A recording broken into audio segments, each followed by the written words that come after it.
जय हिंद, वंदे मातरम। प्यारे साथियों, आज आपको स्क्रीन पर दिख रहा होगा कि 101 अभी तक आप सब दान देते थे, शादी विवाह में देते थे। आज हम 101 क्वेश्चन लेके आए हैं। ये 101 क्वेश्चन आपकी शादी करवाएगी। कैसे शादी करवाएगी, यही क्वेश्चन आप पढ़ेंगे, यही क्वेश्चन आपके पेपर में आ गए। अब आपका सिलेक्शन हो जाएगा तो आपकी शादी हो जाएगी कि नहीं हो जाएगी? बोलिए, हो जाएगी ना? तो इसलिए कहता हूँ इस वीडियो को लास्ट तक देखें, तभी शादी होगी, अन्यथा आप समझ जाइए बात को हमारी। तो चलते हैं प्यारे साथियों, आज की श्रृंखला को प्रारंभ करते हैं। कोई भी एग्जाम हो, स्टेट एग्जाम हो या केंद्र सरकार का एग्जाम हो, जिसमें भी जीके और जीएस आता है, उसमें इस वीडियो से क्वेश्चन आना तय है। तो चलते हैं प्यारे साथियों। पहला क्वेश्चन, मनुष्य ने सर्वप्रथम किस धातु का प्रयोग किया? तो आप बताओगे तांबा। लेकिन मैं कहूं सबसे अधिक प्रयोग की जाने वाली धातु कौन है? तो सबसे अधिक प्रयोग की जाने वाली धातु कौन सी? तो लोहा। लोहा या इसी बोलते हैं आयरन। इसका सिंबल क्या है प्यारे साथियों? तो आप बताओगे Fe होता है। क्या होता है? Fe होता है। लेकिन सबसे लोकप्रिय कौन सा है? तो लोकप्रिय क्या कहोगे आप? सोना है। आप जानते हैं महिलाएं कितनी पागल रहती हैं सोने के लिए, तो सबसे लोकप्रिय धातु कौन सी? तो आप बताएंगे सोना है। चलते हैं नेक्स्ट क्वेश्चन देख लेते हैं। तांबा को क्या कहते हैं अंग्रेजी में? कॉपर कहते हैं। इसका सिंबल क्या है प्यारे साथियों? तो आप बताओगे, कहोगे Cu यानी कॉपर। नेक्स्ट देख लेते हैं, भूगोल के जनक कौन है? भूगोल के जनक कौन है? भारत भूगोल के जनक कौन है? तो आप क्या बताओगे?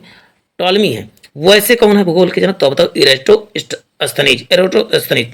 और हिस्ट्री के जनक, हिस्ट्री और हेरोडोटस। हिस्ट्री के जनक कौन है? तो आप बताओगे हेरोडोटस। हेरोडोटस। नेक्स्ट क्वेश्चन देख लेते हैं, सुभाष चंद्र बोस को सर्वप्रथम नेता किसने कहा था? तो क्या बताओगे आप प्यारे साथियों? एडोल्फ हिटलर ने कहा था। अच्छा, एडोल्फ हिटलर को क्या कहा जाता है? तो आप बताओ फ्यूरर कहा जाता है। ड्राकुला कह सकते हैं हिंदी में। इनका उपनाम क्या है? तो आप बताओगे फ्यूरर। नेक्स्ट क्वेश्चन है, महात्मा गांधी को अर्धनंगा फकीर किसने कहा था? अर्धनंगा फकीर किसने कहा था? तो आप क्या बताओगे? विंस्टन चर्चिल ने कहा था। ये थे कहाँ के प्रधानमंत्री? तो आप बताओगे ब्रिटेन के प्रधानमंत्री थे। अर्धनंगा फकीर कहा था। सरदार वल्लभ भाई पटेल ने को सरदार की उपाधि किसने दिया था? तो कहां पर मिला था? तो आप बताओगे बारदोली सत्याग्रह के समय बारदोली की महिलाओं ने जो है इनको क्या दिया था? सरदार की उपाधि दिया था। चलते हैं, जय हिंद का नारा किसने दिया? जय हिंद का नारा किसने दिया? तो आप बताओगे सुभाष चंद्र बोस ने क्या दिया था? जय हिंद का नारा दिया था। नेक्स्ट क्वेश्चन, भारत को तलवार के बल पर विजित किया गया है और तलवार के बल पर ही रक्षा की जाएगी। ये बात किसने कही थी? देखिए, एक क्वेश्चन, बहुत जबरदस्त क्वेश्चन मैं लेके आया हूं। ऐसे ही धमाकेदार क्वेश्चन के लिए आप चैनल को सब्सक्राइब जरूर करें। और सब्सक्राइब करने से काम नहीं चलेगा, सब्सक्राइब करने के साथ साथ आपको शेयर भी करना है। और सब्सक्राइब के बाद आपको बेल आइकन जरूर दबाना है, तभी आपको नोटिफिकेशन मिलेगा और आप नए वीडियो का लाभ उठा पाएंगे और अपनी तैयारी को और धार दे पाएंगे। तो इसका उत्तर क्या हो जाएगा? आप बताएंगे येल्गिन। यही कहा जाए कि डाक सेवा या ट्रेंड किसने चलाया था? तो आप बताओगे डलहौजी ने। व्यक्तिगत सिद्धांत किसने चलाया था? व्यक्तिगत या डॉक्ट्रिन ऑफ लैप्स या हड़प नीति किसने चलाया था? तो आप बताओगे किसने? डलहौजी ने चलाया था। चलते हैं नेक्स्ट क्वेश्चन, 1879 में ब्रिटेन की महारानी विक्टोरिया को किस उपाधि से सम्मानित करने के का आयोजन किया गया था? तो बताओ कैसरे हिंद की उपाधि। चलते हैं नेक्स्ट क्वेश्चन देखते हैं, 14वीं लोकसभा का अध्यक्ष कौन था? तो 14वीं लोकसभा का अध्यक्ष कौन था? आप बताओगे सोमनाथ बनर्जी चटर्जी। और आपको बता दूं इस समय लोकसभा अध्यक्ष कौन है? इसका उत्तर आप कमेंट बॉक्स में जरूर करें। चलते हैं, सरिस्का में बाघों के विलुप्त होने की घटना की जांच हेतु केंद्र सरकार ने किसकी अध्यक्षता में कार्यदल का गठित किया, कार्यदल बनाया? तो आप बताएंगे किसके? तो सुनीता नारायण के। पहली लोकसभा के अध्यक्ष कौन थे? तो आप बताएंगे गणेश वासुदेव मालवंकर। और उपाध्यक्ष कौन थे? तो अनंत सैनम अयंगर। जीबी मालवंकर भी कभी कभी आता है, तो सामान्यतः गणेश जीबी मालवंकर ही आता है, लेकिन इसका फुल फॉर्म जरूर याद रखें, हो सकता आ जाए। प्रथम लोकसभा का गठन कब हुआ? तो आप बताओगे 6। ये देखिए शब्दशः डेट पूछा गया इसका, 6 मई 1952 को प्रथम लोकसभा का गठन हुआ था। लोकसभा क्या है? तो लोकसभा के सदस्य बनने की उम्र कितनी होती है? तो मिनिमम कितनी उम्र होती है? तो 25 वर्ष होती है। लोकसभा भंग हो सकती है, लेकिन राज्यसभा कभी भंग नहीं हो सकती। राज्यसभा के सदस्यों की उम्र कितनी होनी चाहिए? तो मिनिमम 30 वर्ष होनी चाहिए। चलते हैं, विदेशों के लिए भारतीय राजदूतों को नियुक्त कौन करता है? तो बताओगे राजदूत की नियुक्ति कौन करता है? राष्ट्रपति करता है। जितने बड़े पदाधिकारी होते हैं उन सबकी नियुक्ति सामान्यतः राष्ट्रपति ही करता है। चलते हैं, राज्यों में राज्यपाल। राष्ट्रपति की क्षमादान शक्ति संविधान के किस अनुच्छेद में है? तो बताओगे 72वें में। लेकिन अब तो महाभियोग किस में चला जाता है? 61वें के तहत महाभियोग चला जाता है। राष्ट्रपति का पद किस में है? तो 52वें में राष्ट्रपति के पद के बारे में बात किया गया है। राष्ट्रपति पद किस में? तो बताओगे 52वें अनुच्छेद में किया गया है। चलते हैं, झंडा समिति का अध्यक्ष कौन था? झंडा समिति का अध्यक्ष तो क्या बताएंगे आप? जेबी कृपलानी था, आचार्य जेबी कृपलानी झंडा समिति का अध्यक्ष। अब चलते हैं, संविधान के निर्माण की प्रक्रिया में कुल कितना समय लगा? तो आप कहते हो 2 वर्ष 11 महीना 18 दिन। ये शब्दशः पूछा गया है, तो इसको आप बहुत ध्यानपूर्वक पढ़ लें या तो आप नोट कर लें तो ज़्यादा अच्छा रहेगा। नेक्स्ट क्वेश्चन है, संविधान सभा का गठन कब हुआ? तो जुलाई 1911 में हुआ था संविधान सभा का गठन। चलते हैं नेक्स्ट क्वेश्चन देखते हैं। विश्व में अभ्रक उत्पादन में विश्व का स्थान कौन सा है? अभ्रक उत्पादन में विश्व का स्थान कौन सा है? तो आप क्या बताएंगे? भारत का स्थान प्रथम है, और अभ्रक ज्यादा भारत में ही उत्पन्न होता है विश्व में।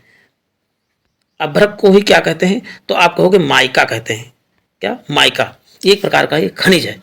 देश में सर्वाधिक सोना किस राज्य में है? सर्वाधिक सोना आप बताएंगे कहां पर? तो कर्नाटक में। सर्वाधिक सोना कहां पर उत्पन्न होता है? तो बताओगे कर्नाटक में। कर्नाटक की राजधानी क्या है? तो आप बताओगे बैंगलोर है। आधुनिक ओलंपिक खेल प्रतियोगिता का आरंभ कब हुआ? तो 1896 में हुआ था। भारतीय ओलंपिक परिषद की स्थापना कब हुई थी? तो बताओ। ओलंपिक परिषद 1924 में होते। भारतीय की बात कर रहा है, राष्ट्रीय की, विश्व की बात नहीं कर रहा है। ओलंपिक मसाल जलाने की प्रथा कब शुरू की गई? तो प्रथा बताओगे 1928 में एम्स्टर्डम ओलंपिक में किया गया था।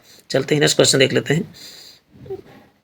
नेक्स्ट, ओलंपिक खेलों के टीवी पर प्रसारण कब शुरू हुआ? तो आप बताओगे 1960 में टीवी पर प्रसारण शुरू हुआ था। नेक्स्ट क्वेश्चन आप देखिए कि राष्ट्रमंडल खेलों की शुरुआत कब हुई? राष्ट्रमंडल खेलों की शुरुआत कब हुई? तो आप क्या बताओगे? 1930 में राष्ट्रमंडल खेलों की शुरुआत हुई। राष्ट्रमंडल जितने भी ब्रिटेन के गुलाम थे लगभग या उपनिवेश थे, उन्हीं को इसमें शामिल किया गया था। भारत भी इसका सदस्य है राष्ट्रमंडल खेलों का। भारत ने पहली बार राष्ट्रमंडल खेलों में कब भाग लिया था? तो पहली बार राष्ट्रमंडल खेलों में कब भाग लिया? तो आप बताओगे 1924 में, दूसरे राष्ट्रमंडल खेल में। चलते हैं नेक्स्ट क्वेश्चन देख लेते हैं प्यारे साथियों। राष्ट्रीय खेल का प्रारंभ कब हुआ?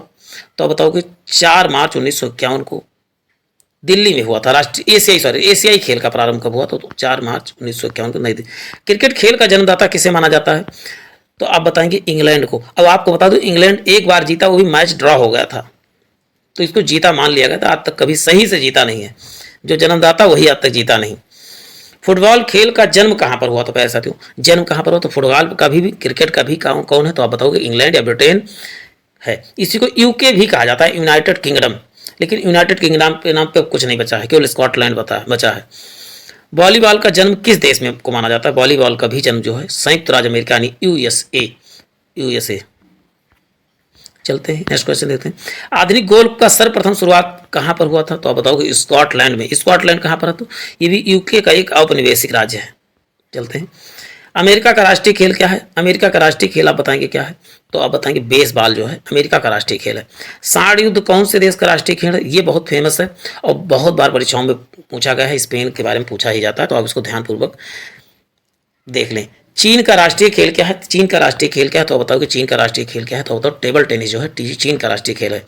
क्रिकेट किस देश का राष्ट्रीय खेल है? क्रिकेट, तो क्रिकेट जो है इंग्लैंड और ऑस्ट्रेलिया दोनों का है। चलते हैं। और अमेरिका का क्या है? तो अमेरिका का बेसबॉल है। भूटान का राष्ट्रीय खेल क्या है? तो भूटान का तीरंदाजी है। नेक्स्ट है, बैडमिंटन कौन से देश का राष्ट्रीय खेल? तो बताओगे किसका? मलेशिया का जो है राष्ट्रीय खेल है। पाकिस्तान का राष्ट्रीय खेल और भारत का राष्ट्रीय खेल का है? तो आप बताओगे हॉकी है पाकिस्तान तथा। घुड़सवारी खेल के मैदान को क्या कहा जाता? तो आप क्या बताएंगे? घुड़सवारी खेल के मैदान को तो क्या कहा जाता है? तो आप बोलते हैं घुड़सवारी खेल के मैदान को एरिना कहा जाता है। एरिना घुड़सवारी। आप कोई चीज़ याद ना हो तो 2 से 3 बार आप अपने मन में बोल लिया करें, या तो बच्चे जैसे बोल के याद करते हैं वैसे याद करें तो ज़्यादा आसान हो जाएगा। कभी कभी याद कुछ करने के लिए बड़ा करेंगे, बच्चा भी बनना पड़ता है। साइकिलिंग के मैदान को क्या कहा जाता है? साइकिलिंग के मैदान को कहता है बेलोड्रम कहा जाता है। बेलोड्रम साइकिल, जहाँ साइकिलिंग किया जाता है। बोरलाग पुरस्कार किस क्षेत्र में दिया जाता है? तो नॉर्मल बोरलाग के उसमें कृषि के क्षेत्र में बोरलाग का पुरस्कार दिया जाता है, इसको याद रखना है।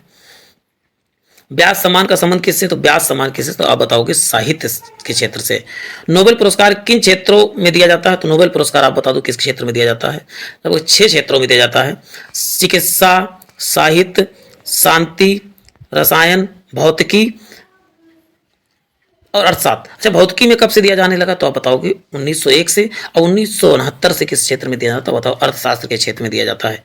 नोबेल पुरस्कार किसकी याद में दिया जाता है? तो बताओ अल्फ्रेड बर्नार्ड नोबेल की याद में। कब से दिया जाने लगा? तो 1901 से दिया जाने लगा है। ये विश्व का सबसे बड़ा पुरस्कार है। कौन सा? तो आप बताओगे नोबेल पुरस्कार है। चलते, एशिया का सबसे बड़ा पुरस्कार किसे कहा जाता है? नोबेल पुरस्कार किसे कहा जाता है? तो बताओगे रायमन मैग्सेसे पुरस्कार दिया जाता है। रायमन मैग्सेसे पुरस्कार एशिया का नोबेल पुरस्कार कहा जाता है। चलते हैं नेक्स्ट क्वेश्चन। फिल्म जगत में दिया जाने वाला प्रतिष्ठित अंतर्राष्ट्रीय पुरस्कार कौन सा? तो बताओ ऑस्कर पुरस्कार है। चलते हैं। विश्व में पत्रकारिता के क्षेत्र में दिया जाने वाला पुरस्कार कौन सा है? तो बताओ, पा से पत्रकारिता, पा से पुलित्जर। नेक्स्ट, भारत का सबसे बड़ा राष्ट्रीय पुरस्कार कौन सा है? तो बताओ कि भारत रत्न। एशिया का नोबेल पुरस्कार किसे कहा जाता है? तो अभी बात हो चुकी है, किसे? रेमन मैग्सेसे पुरस्कार को। भारत की वीरता के लिए सैनिकों को दिया जाने वाला सर्वोच्च पुरस्कार कौन सा? तो होता है परमवीर चक्र जो है, वीर। और शांति काल के लिए कौन सा? तो अशोक चक्र पुरस्कार दिया जाता है। गांधी शांति अंतर्राष्ट्रीय पुरस्कार कब शुरू हुआ? तो बताएंगे 1995 में दिया जाता है। देश में कलिंग पुरस्कार की शुरुआत किस क्षेत्र में दिया जाता है? तो बताओ विज्ञान के क्षेत्र में कब से दिया जाने लगा? तो 1952 में कलिंग पुरस्कार दिया जाता है। किससे संबंधित? तो बताओ विज्ञान से। ग्रैमी अवार्ड, तो आपने गाना सुना होगा, ग्रैमी ले आऊंगा, तो वो संगीत से संबंधित है। कश्मीर का अकबर किसे कहा जाता है? कश्मीर का अकबर बताएंगे जैनुल आबदीन को कश्मीर का अकबर कहा जाता है। यामिनी कृष्णमूर्ति का संबंध किससे है? तो बताओ भरतनाट्यम से यामिनी कृष्णमूर्ति का संबंध है। हेमा मालिनी श्री देवी का संबंध किससे? तो होता है मोहिनी अट्टम से जो है हेमा मालिनी श्री देवी का संबंध है। लच्छू महाराज का संबंध किससे? तो लच्छू महाराज का संबंध आप बताएंगे कथक से है। नेक्स्ट, गोवा दिवस कब मनाया जाता है? गोवा दिवस कब मनाया जाता है? तो आप बताएंगे गोवा दिवस 19 दिसंबर को गोवा दिवस। गोवा कब आजाद हुआ? तो बताओगे 1961 में। किससे? पुर्तगाली। सबसे अधिक पहले पुर्तगाली आए विदेश में, सबसे लास्ट में गए विदेश से।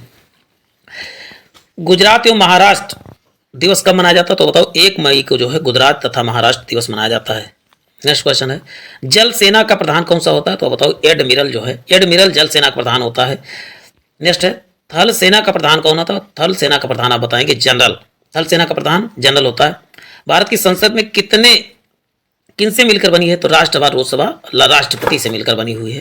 राज्यसभा के सदस्यों का कार्यकाल कितना होता है? तो बताओ कार्यकाल 6 वर्ष होता है राज्यसभा के सदस्यों का। संविधान के किस अनुच्छेद में उपराष्ट्रपति का निर्वाचन होता है? तो उपराष्ट्रपति का निर्वाचन किस में होता है? तो उपराष्ट्रपति में 63। कैसे? यहाँ पर 63 लिखो, 3 की तरह देखिए, ऊ तो लिखा, ऐसे कोरिलेट कर सकते हैं। 52 में राष्ट्रपति के बारे में बात किया है। कैबिनेट मंत्रियों में सबसे बड़ा कार्यकाल किसका होता? तो सबसे बड़ा कार्यकाल किसका रहा? तो जगजीवन राम का 32 वर्ष तक का रहा। सबसे ज्यादा दिन तक कौन मंत्री रहा? तो जगजीवन राम बताएंगे। सबसे कम समय तक कार्यकाल का प्रधानमंत्री कौन था? अटल बिहारी वाजपेयी, 13 दिन। एक बार 13 दिन थे, एक बार 13 महीना थे। इनकी जिंदगी में 13 कुछ ज्यादा ही चमत्कारिक था। प्रधानमंत्री का सबसे बड़ा कार्यकाल किनका रहा? तो आप बताओगे जवाहरलाल नेहरू का 16 वर्ष 9 माह 13 दिन। इनका याद करना जरूरी है, आप शब्दशः याद किए, 16 वर्ष 9 माह 13 दिन तक प्रधानमंत्री रहे। संविधान की उपराष्ट्रपति से संबंधित प्रावधान किस देश से लिए गए? तो अमेरिका के संविधान से उपराष्ट्रपति प्रावधान लिए गए। राज्यसभा के सदस्यों का अधिकतम कितनी संख्या हो सकती है? तो आप क्या बताओगे? 250 हो सकती है, लेकिन वैसे चुनाव कितने? तो 245। चलते हैं नेक्स्ट क्वेश्चन देख लेते हैं। लोकसभा राज्यसभा द्वारा कितने मनोनीत किए जाते हैं? तो अब ये कोई भी मनोनीत नहीं कहते, अब 0, क्योंकि आप 104वें संविधान संशोधन के तहत जो है एंग्लो इंडियन का कॉन्सेप्ट खत्म कर दिया गया है। राज्यसभा में कितने सदस्य मनोनीत होते? तो बताए 12 मनोनीत होते हैं। मरुभूमि विकास कार्यक्रम कब शुरू किया? तो 1977 से 78, यानी मरुस्थलीय भूमि को कृषि योग्य बनाना। जवाहर रोजगार योजना किस बार शुरू हुआ? तो 1989 में जवाहर रोजगार योजना शुरू हुआ। रोजगार गारंटी कार्यक्रम कब शुरू हुआ? तो सन 2006 में शुरू हुआ था। नेक्स्ट, योजनाएं देखिए, क्वेश्चन योजनाएं से पूछे जाते हैं, तो योजना से आप जरूर पढ़ लें। योजना जितनी भी योजनाएं महत्वपूर्ण उनको जरूर पढ़ें। देश में पहला लौह इस्पात कारखाना कहाँ पर हुआ? शुरुआत किया तो कुल्टी, पश्चिम बंगाल में, लौह वाला कुल्टी में। भारत का रूर किसे कहा जाता है? रूर जो है छोटा नागपुर पठार को भारत का रूर कहा जाता है। नेक्स्ट, संविधान सभा की संचालन समिति का अध्यक्ष कौन है? तो बताओगे डॉक्टर राजेंद्र प्रसाद है। कौन सी देशी रियासत जिसे प्रतिनिधि संविधान सभा का सम्मिलित नहीं हुए थे? तो बताओ हैदराबाद जो है नहीं शामिल हुआ था संविधान सभा में। नसीरुद्दीन महमूद शाह बलबन को कौन सी उपाधि प्रदान की गई? तो उलूग खां। देखिए, नसीरुद्दीन महमूद शाह को किसकी उपाधि दी गई थी? तो आप बताओ उलूग खां की उपाधि दी गई थी।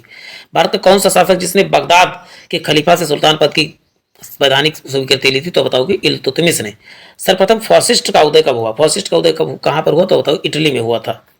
तुर्की का पिता के नाम से किसे जाना? तो मुस्तफा कमाल पाशा को जो है तुर्की का पिता कहा जाता है।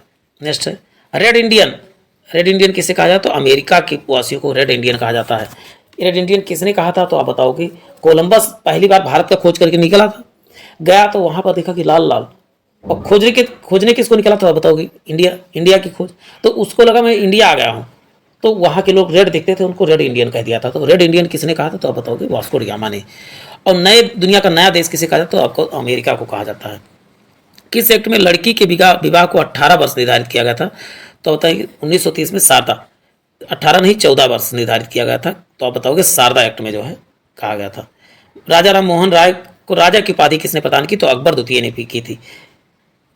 मोहम्मद अली जिन्ना को कायदे आजम किसने कहा था? तो आप बताओगे महात्मा गांधी जी ने जो है कहा था। कॉर्बेट नेशनल पार्क कहाँ पर है? तो कॉर्बेट नेशनल पार्क का अब नाम क्या हो गया? तो बताओगे रामगंगा नेशनल पार्क है।